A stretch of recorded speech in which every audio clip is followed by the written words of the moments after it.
The 1981 24 Hours of Le Mans has been featured on this channel before. It's where the All-American Stratagraph team made its debut with the stock car Camaro. But that car is just one of many unique cars on the grid that year. From legends getting dragged out of retirement to pieces of cheese on wheels.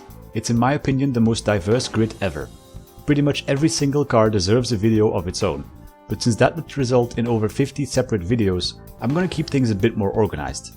So for today, we're gonna take a look at how Le Mans 1981 was host to the Porsche 935 Civil War. The 930 generation of the 911 spawned a quite absurd amount of racing versions that competed all over the globe in IMSA, the World Sports Car Racing Championship, and countless regional series, with the most prominent being the Deutsche Rennsportmeisterschaft, better known as DRM. What started out as the fairly normal looking 934 for Group 4 racing rather quickly evolved into bewinged wide-body monsters for the more outlandish Group 5 racing scene, like the Porsche-built 935 and its many evolutions.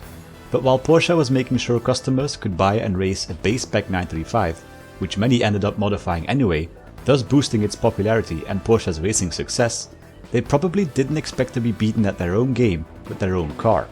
As mentioned, if you wanted to race a 935 yourself, you could either buy a Group 4 spec 934 and upgrade it into a faster Group 5 spec machine, or buy from Porsche directly a so-called 935/77A model.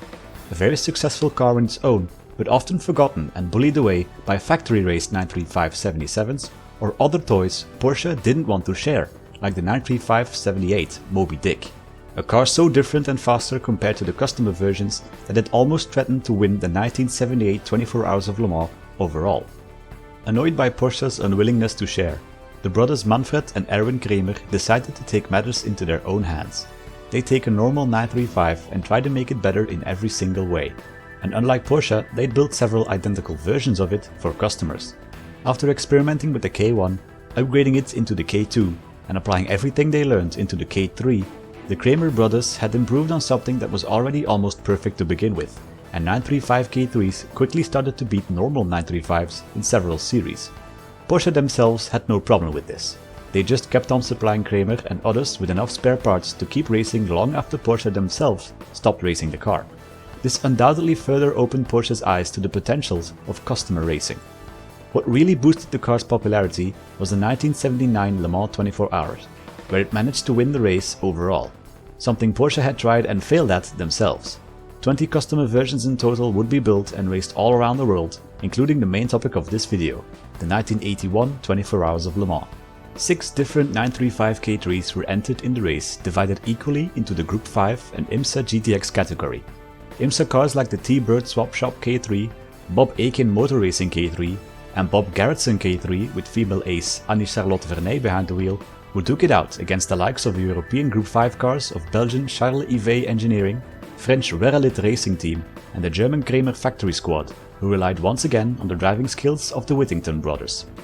All of these cars already differed slightly to each other in terms of engine sizes and gearboxes, resulting in different top speeds and handling characteristics. Unlike GT3 racing of today, teams were still able to modify their car quite a lot, so no K3 was exactly the same. There was also the older and less competitive Kremer K2 of the Swiss Claude Aldi and his rather interesting co-drivers, Hervé Poulain, who raced the first BMW art car in 1975, and Mark Thatcher, yes, son of that Thatcher. While all 7 of these teams turned to Kremer for their cars, 4 more 911s on the grid didn't. First up, there was the only 934 in the race, that of Frenchman Thierry Perrier. This car was never intended to compete for an overall or class win, as this was more of an experimental effort, long before the Garage 56 project we know now was started. The usual looking car was powered by an unusual fuel, Carburol, a mixture of 85% petrol and 15% alcohol. Not drag racing funny car style alcohol, but rather derived from locally produced beet vegetables. This had no negative effects on performance at all, as the car was still capable of producing well over 550 horsepower. It would compete against only 3 other cars in the Group 4 category. Back in Group 5, or rather the Group 5 category for cars with an engine size under 2 liters, there was the usual Italian squadron of Lancia Beta Monte Carlos. But much to their surprise, their class subdivision monopoly was about to be spoiled by the Swedish Jan Lundgaard. He too wanted to get his hands on one of Porsche's most specialized 935s, specifically the so-called baby model.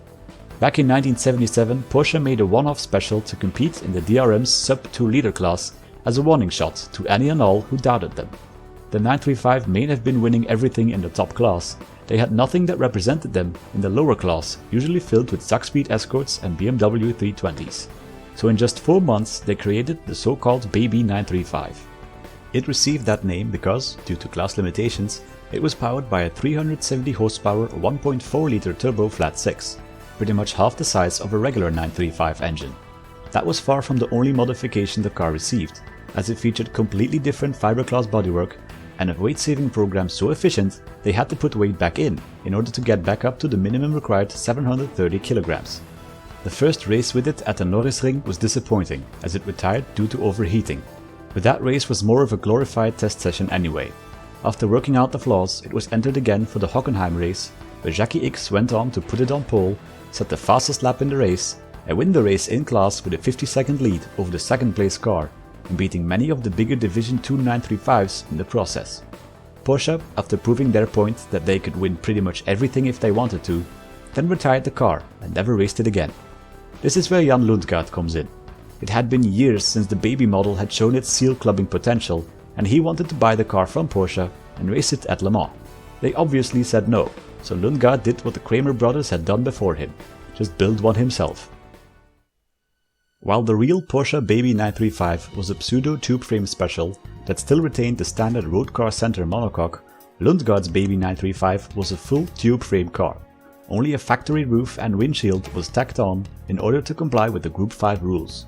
Everything else consisted of normal 935 parts dressed up in Kramer K3 bodywork. Main ingredient of course was a special 1.4 liter engine, which, thanks to his friend Eberhard Braun, who was a Porsche engineer, was in fact the spare engine from the original Porsche car. The final two 935s were the ones from the now iconic Joest Racing, and these cars were aimed squarely at stopping Kramer's domination.